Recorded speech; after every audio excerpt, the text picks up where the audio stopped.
Hey guys, in this video I'm going to show you how to use Google Drive to your advantage and to get yourself more organized and just make your business a lot easier and smoother to run. So when you come to Google Drive, the best thing to do is to make folders for each individual thing you're doing. As you can see here, I have uh, my Instagram theme page I'm running right now. This is like this is the finished edit post.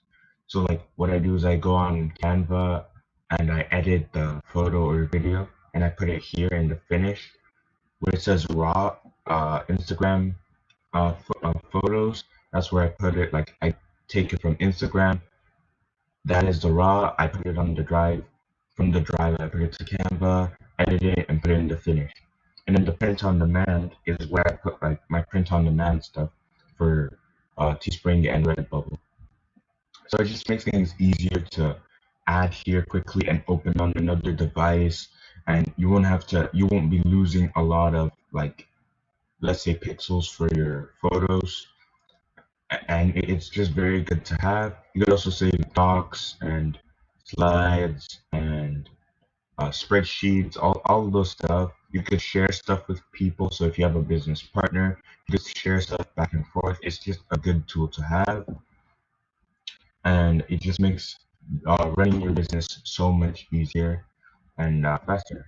As you can see here, you could also schedule a calendar, schedule stuff. Let's say you have a meeting or something, schedule it here. Or if you have something due on a specific time, schedule it here. This is great if you have a team or something. It makes it easier for them to understand what's going on and for you to understand what's going on and what your team's up to. Has Google Keeps, so like in my last video, you could add your ideas and all that here. Tasks, so what are you planning on doing, the deadlines and all that. You can even add more if you want. Um, you could also add new things here.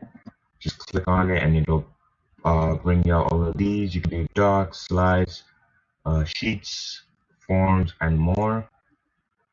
So all in all, this is a very good tool because it also connects to multiple different things like Canva, uh, and other stuff like that. It's very easy to connect there and import photos or videos or docs that you want to import there. So yeah, it's a very good tool to have if you want to start an online business, especially if you're small, and if you're big. It's just very helpful. So yeah, I hope you've enjoyed this little tutorial of what is Google Drive and how to use it to the best and maximize everything, the efficiency, and make everything simple for you to use. So I hope you've enjoyed this video, and I'll see you in the next one.